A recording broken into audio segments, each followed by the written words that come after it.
Welcome back friends, तुम लोग आ चुके हैं नए वीडियो के साथ। आज हम लोग इस वीडियो में जानने वाले हैं कि जेईई मेंस एंड एडवांस का जो 2023 में सिलेबस रहने वाला है वो क्या होने वाला है। तो चलिए हम लोग अपना वीडियो स्टार्ट करते हैं। तो गाइस, हम लोग का जो पहला सब्जेक्ट रहने वाला है वो है फिजिक्स। तो चलिए पहले हम लोग इस स्क्रीन को कर लेते हैं थोड़ा सा बड़ा। चलिए हम लोग आ चुके हैं अपने स्क्रीन पे। हम लोग बात करने वाले हैं revise syllabus to be followed from JEE advance 2023, और ये मेंस के लिए रहने वाला भी है। चलिए हम लोग इसको पहले अंडरलाइन कर लेते हैं। अब हम लोग बात करते हैं फिजिक्स। हम लोग का पहला सब्जेक्ट है फिजिक्स में। हम लोग को कौन कौन सा चैप्टर पढ़ना है, 11 12 दोनों से जेईई में आता है। तो चलिए देखते हैं। पहला चैप्टर जो हम लोग को रहने वाला है वो है जनरल में बेसिकली हम लोग से बेसिक्स चीज़ें पूछेगा फिजिक्स के बारे में, जैसे कि यूनिट्स एंड डायमेंशन हो गया, देन डायमेंशन एनालिसिस क्या होता है, सिग्निफिकेंट फिगर क्या होता है। तो ये जो हम लोग को पढ़ना था वो 11th क्लास में पढ़ना था। तो चलिए यहाँ पे हम लिख देते हैं, ये फॉर क्लास 11 के लिए है। चलिए यहाँ पे लिखते हैं this is for class 11th लिख देते हैं। यहाँ पे 11th का ये चैप्टर है। चलिए अब हम लोग इसको थोड़ा सा साइड में ला देते हैं और उसका साइज कर देते हैं छोटा। चलिए हम लोग का सेट हो गया। तो इसमें हम लोग को पढ़ना था जनरल एंड हम लोग चलते हैं अपने नेक्स्ट चैप्टर की तरफ, जो कि रहने वाला है मैकेनिक्स। चलिए इसे हम लोग थोड़ा सा स्क्रॉल डाउन कर लेते हैं। नाउ मैकेनिक्स में हम लोग को क्या क्या पढ़ना है। मैकेनिक्स में जो पढ़ना है हम लोग को kinematics in 1 and 2 dimension, projectile motion इसमें पढ़ना है, यूनिफॉर्म सर्कुलर मोशन पढ़ना है। हाँ, तो हम लोग मैकेनिक्स में चल रहे थे, तो मैकेनिक्स में हम लोग को पढ़ना है काइनेमेटिक्स, जो कि 11 का चैप्टर है, न्यूटन्स लॉ ऑफ मोशन, जो कि 11 का चैप्टर रहने वाला है। ऐसे ही ये किसके लिए मैकेनिक्स है, 11 के लिए।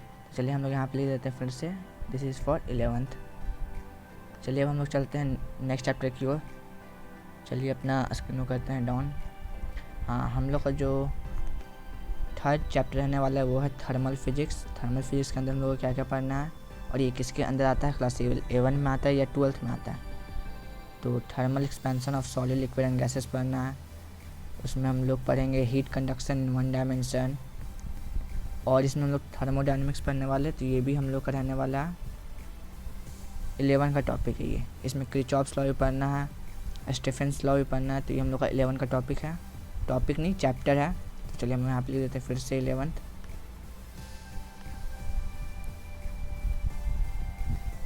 किरचॉफ्स लॉ हम लोग को 12th में वैसे पढ़ना है, करंट इलेक्ट्रिसिटी में। तो 11 + 12 दोनों का चैप्टर है, 11 + 12। तो चलिए हम लोग अपना चलते हैं नेक्स्ट चैप्टर की तरफ। तो हम लोग का जो नेक्स्ट चैप्टर रहने वाला है देखते हैं आगे,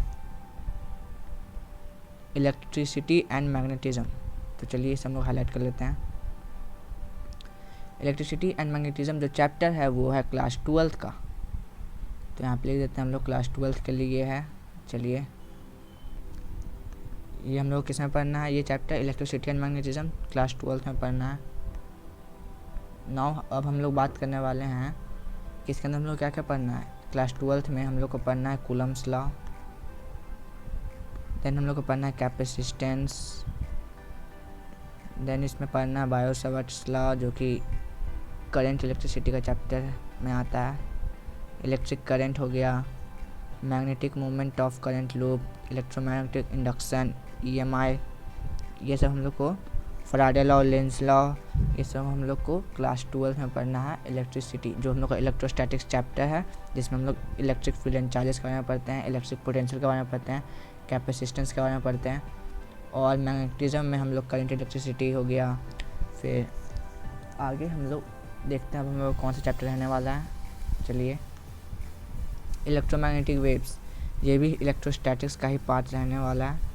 ये भी हम लोग को क्लास 12th में पढ़ना है। यहाँ पे लिख देते हैं क्लास 12th के लिए है। एंड जो इलेक्ट्रोस्टैटिक्स चैप्टर था जो ऊपर में, वो बहुत ही बड़ा चैप्टर है। एंड जो ऑप्टिक्स यहाँ पे है वो भी बहुत ही बड़ा चैप्टर है। बड़ा नहीं बोल सकते, मतलब कि ये हाई स्कोरिंग चैप्टर है। जो ऑप्टिक्स हम लोग का रहने वाला है वो हाई स्कोरिंग चैप्टर रहने वाला है। तो यहाँ पे लिख देते हैं ये हम लोग को किस में पढ़ना है, ये हम लोग को क्लास 12 में पढ़ना है, जो कि बहुत ही हाई स्कोरिंग टॉपिक है, सबसे हाई वेटेज इसका है। अब बात करते हैं मॉडर्न फिजिक्स के बारे में। इससे पहले हम लोग हाईलाइट कर लेते हैं ऑप्टिक्स को। अब हम लोग बात करने वाले हैं कि हम लोग को नेक्स्ट चैप्टर कौन सा पढ़ना है, मॉडर्न फिजिक्स। मॉडर्न फिजिक्स चलिए इसे हम लोग हाईलाइट कर लेते हैं और देखते हैं कि ये हम लोग का किस में आने वाला है, कौन सा क्लास में पढ़ना है ये मॉडर्न फिजिक्स को। तो ये हम लोग को पढ़ना है, पहले इसमें देखते हैं क्या क्या पढ़ना है हम लोग को। मोस्ले लॉ पढ़ना है, एटॉमिक न्यूक्लियस के बारे में पढ़ना है, लॉ ऑफ रेडियो एक्टिव के बारे में पढ़ना है, half line and mean life के बारे में पढ़ना है, bore theory of hydrogen like atom के बारे में पढ़ना है। ठीक है, तो इसमें ये आप लोग देख लीजिएगा। और इसमें क्या क्या है, बस इतना ही था हम लोग का फिजिक्स का सिलेबस। मॉडर्न फिजिक्स ये जो हम लोग को पढ़ना है वो क्लास 12th में ही पढ़ना है। ये कौन क्लास में पढ़ना है, क्लास 12th। चलिए यहाँ पे लिख लेते हैं क्लास 12th।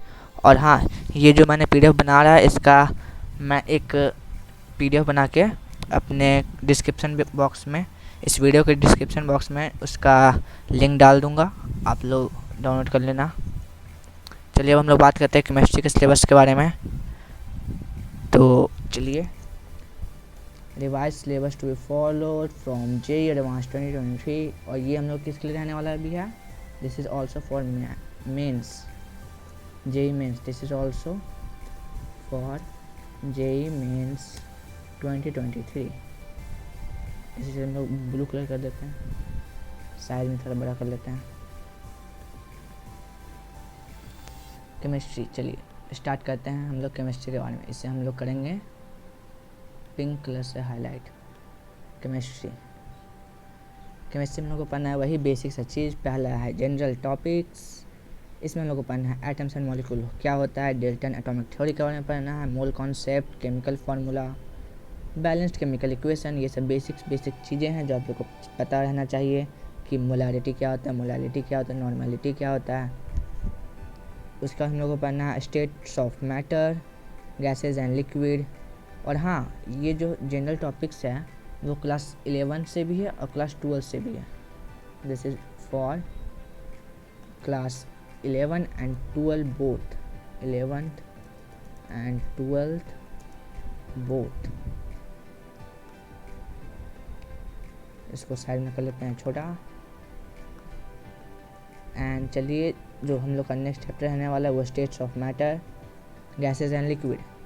इसमें हम लोग पढ़ेंगे गैस लॉ क्या होता है, देन पढ़ेंगे हम लोग क्या, काइनेटिक थ्योरी ऑफ गैसेज। उसके बाद पढ़ेंगे इसमें लिक्विड, वेपर प्रेशर क्या होता है, सरफेस टेंशन, विस्कोसिटी क्या होता है। चलिए करते हैं नीचे इसको स्क्रॉल डाउन। तो ये हम लोग को पढ़ना है states of matter class 11th में, दिस इज़ फॉर 11th। उसके बाद हम लोग को पढ़ना है एटॉमिक स्ट्रक्चर। जल्दी देख लेते हैं, वीडियो ज़्यादा लंबा नहीं करना हम लोग को। एटॉमिक स्ट्रक्चर में हम लोग को पढ़ना है, ये क्लास 11th का टॉपिक रहने वाला है, दिस इज़ फॉर 11th। तो जैसे कि आप लोग देख रहे हैं कि अगर आप लोग को JEE का एग्ज़ाम देना है तो उसके लिए आपको 11 12 दोनों पे फोकस करना पड़ेगा। 11 इसमें हम लोग को पढ़ना बोर मॉडल क्या होता है, वेव पार्टिकल, देन बहुत सारे इसमें चीज़ें हैं, SPDF ऑर्बिटल्स के बारे में पढ़ना है। चलिए हम लोग चलते हैं नेक्स्ट चैप्टर, केमिकल बॉन्डिंग। ये भी क्लास 11 का चैप्टर है, this is also for class 11th।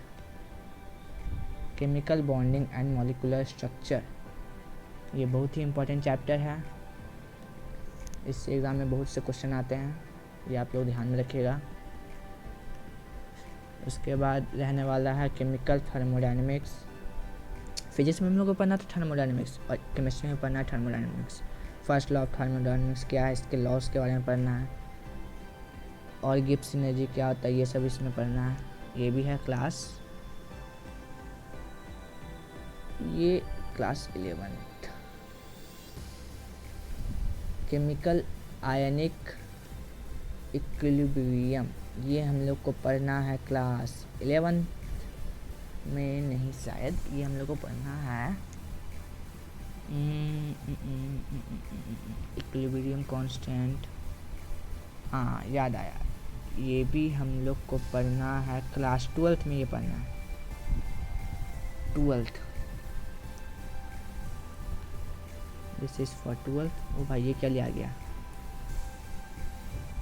चलिए हम लोग इसे हाईलाइट कर लेते हैं। केमिकल एंड आयोनिक इक्विलिब्रियम, इस पर हम लोग को पढ़ना है इलेक्ट्रोकेमिस्ट्री, ये भी क्लास 12th का रहने वाला है। चलिए इसे हम लोग कॉपी कर लेते हैं, कंट्रोल ए कंट्रोल सी, यहाँ पे कर देते हैं पेस्ट, कंट्रोल भी, पेस्ट यहाँ पे नहीं होती है, बहुत दिक्कत है।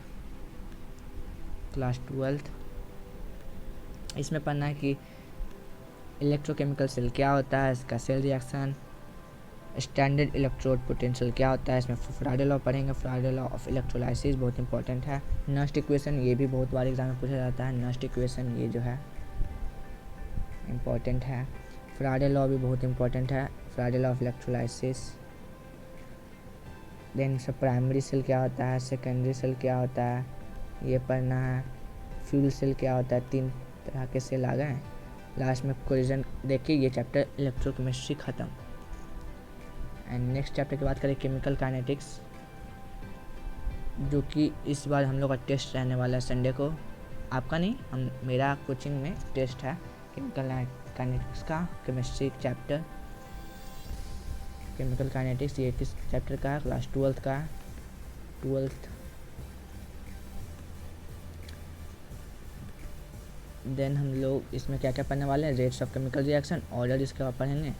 रेट लॉ क्या होता है, रेट कांस्टेंट क्या होता है, half line differential and rate, ऐसे पढ़ना है इसमें, आप लोग देख लीजिए। रेट लॉ यहाँ पे बहुत इंपॉर्टेंट रहने वाला है, रेट कांस्टेंट भी बहुत इंपॉर्टेंट है। उसके बाद हम लोग पढ़ते हैं सॉलिड स्टेट, जो कि आप लोग 2 से 3 बार तो पढ़ ही चुके होंगे, एक बार अपने कोचिंग में, दूसरा हो गया खुद से, तीसरा हो गया ऑनलाइन कोई यूट्यूब चैनल से, या कोई कोर्स आपने लिया हुआ कोई प्लेटफॉर्म पे। तो कमेंट करके हमें ज़रूर बताएं कि आप कौन से YouTube channel, which YouTube channel you study, और एनी प्लेटफॉर्म, कोई प्लेटफॉर्म पे पढ़ रहे हैं, जैसे हो गया अनअकैडमी, वेदांतु, PW। तो कमेंट करना हमें मत भूलिएगा, कमेंट। ऐसे मैं बता दूं, मैं अभी फिजिक्स वाला का लक्ष्य जेई लिया हूँ कोर्स, लक्ष्य जेई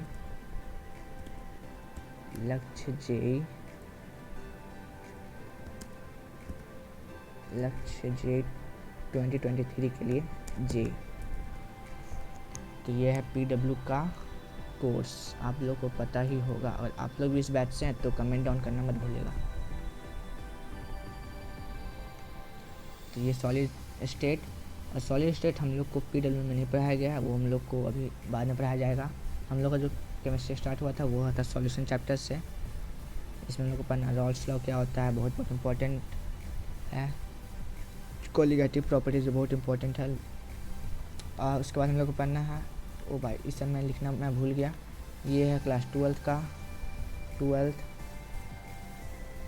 ये भी है क्लास 12th का, 12th, ये सरफेस केमिस्ट्री भी है क्लास 12th का, 12th।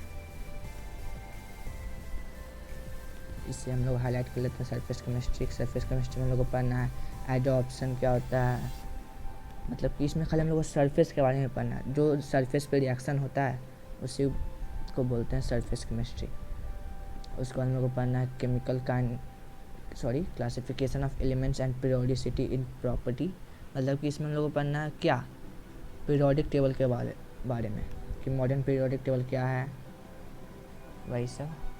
उसके बाद हाइड्रोजन हो गया, S ब्लॉक एलिमेंट्स हो गया, P ब्लॉक एलिमेंट्स हो गया, और ये सब लोग कौन कौन से चैप्टर में पढ़ना है, कौन कौन क्लास में। ये था क्लास 11th का टॉपिक, अरे यार चैप्टर। हाइड्रोजन हम लोग को पढ़ना है 11th में, S ब्लॉक पढ़ना है 11th में, P ब्लॉक पढ़ना है 12th में,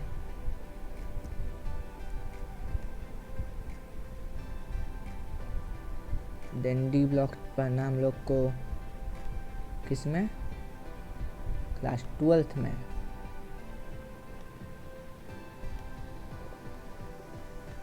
D ब्लॉक हम लोग को पढ़ना है क्लास 12th में। तो हम लोग को डी ब्लॉक पढ़ना है क्लास 12th में, फिर हम लोग को एफ ब्लॉक पढ़ना है क्लास 12th में, देन कोऑर्डिनेशन कंपाउंड भी पढ़ना है क्लास, ये हम लोग को किस में पढ़ना है ये तो मेरे को भी नहीं पता, और आप लोग को पता तो शायद इसको 11th में पढ़ना है। आइसोलेशन ऑफ मेटल भी 11th में पढ़ना है। प्रिंसिपल ऑफ क्वालिटेटिव एनालिसिस ये हम लोग को क्लास 12th में पढ़ना है। देन इन्वायरमेंटल केमिस्ट्री ये भी हम लोग को क्लास 12th में पढ़ना है। Basics of principle organic chemistry ये हम लोग को क्लास 11th में पढ़ना है। देन बात करें अल्केन्स, ये भी हम लोग को पढ़ना है क्लास 11th में। अल्किन्स एंड अल्काइंस ये क्लास 11th में पढ़ना है। ये सब ऑर्गेनिक का है, ऑर्गेनिक केमिस्ट्री। बेंजीन हम लोग को पढ़ना है 11th में।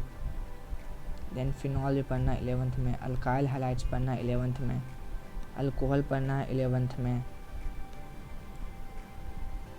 11th में देख रहे हैं आप लोग कितना चैप्टर है 11th का, इसलिए आप लोग ने अगर 11th पे ध्यान नहीं दिया है तो देना, और आप लोग को अच्छा स्कोरिंग करना है जेईई में तो 11th आपके लिए बहुत इंपॉर्टेंट है। ईथर रहने वाला है 11th में। एल्डिहाइड कीटोन्स रहने वाला है 11th में। कार्बोक्सिलिक एसिड 11th का टॉपिक है।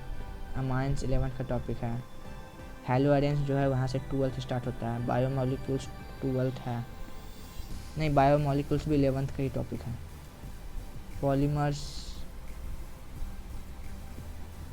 12th नहीं है, हाँ 12th है।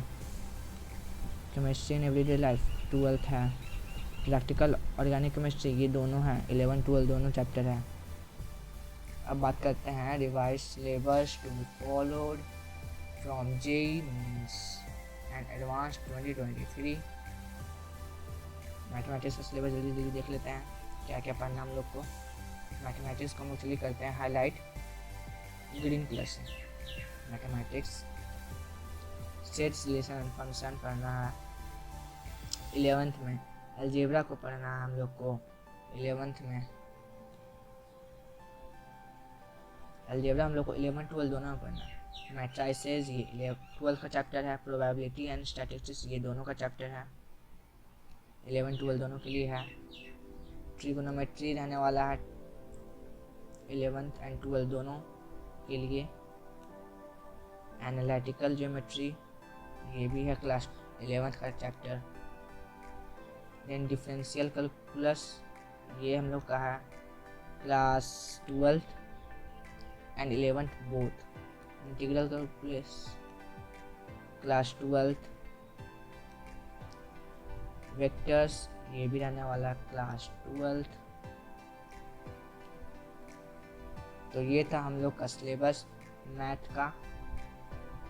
मैथ में हम लोग कितना चैप्टर पढ़ना है? Vector, integral, integration, differentiation, analytical geometry, trigonometry, and पढ़ना probability, matrices, algebra and sets relational function. तो मैथ में ज़्यादा सिलेबस नहीं है ऐसे देखे तो आप लोग को ये वीडियो शायद मेरे हिसाब से मैंने बेस्ट किया था। ये था हम लोग का पहला वीडियो स्टडी चैनल का। This is this is my first video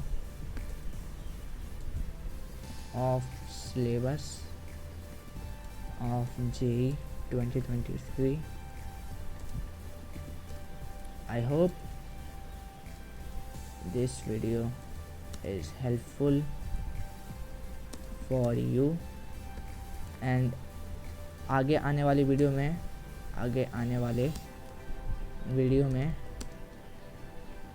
मैं अपने वीडियो की क्वालिटी, मतलब ये नहीं कि वीडियो अच्छा से नहीं आ रहा है 480 पे आ रहा है या 720 पे आ रहा है 1080 पे 4K पे, ये नहीं, वीडियो के अंदर जो मटेरियल कंटेंट जो है बेसिकली वो अब से बहुत अच्छा आने वाला है, जो कि रहने वाला है जेईई मेंस एंड एडवांस से रिलेटेड। तो I hope this is helpful for you.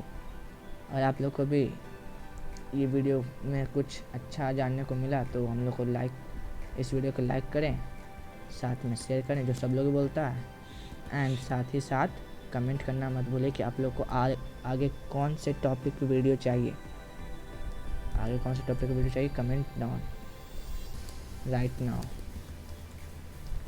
सो पढ़ो, यही समय है पढ़ने का, यही समय है पढ़ने का। अगर ये टाइम गया तो वो वापस नहीं आएगा। आप लोग को ये पता ही होगा कि अगर तुम इस समय नहीं पढ़ोगे तो फिर ये 6 मंथ हैं जे क्रैक करने के लिए। अगर अभी नहीं पढ़ोगे तो कब पढ़ोगे? एग्ज़ाम के लास्ट दिन तुम पढ़ने बैठोगे तो एक चैप्टर भी कंप्लीट नहीं होगा। एक चैप्टर कंप्लीट करने के लिए कम से कम तुमको चाहिए 4 से 5 दिन। तो अभी जाओ, जाके एनसीईआरटी बनाओ, PYQ सॉल्व करो, प्रीवियस ईयर क्वेश्चंस लगाओ, साथ ही साथ रिवीजन इज़ मोस्ट इम्पॉर्टेंट। जितना तुम रिवाइज करोगे उतना तुम्हारे लिए अच्छा रहेगा। Revision most important. तो मिलते हैं हम लोग नेक्स्ट वीडियो में।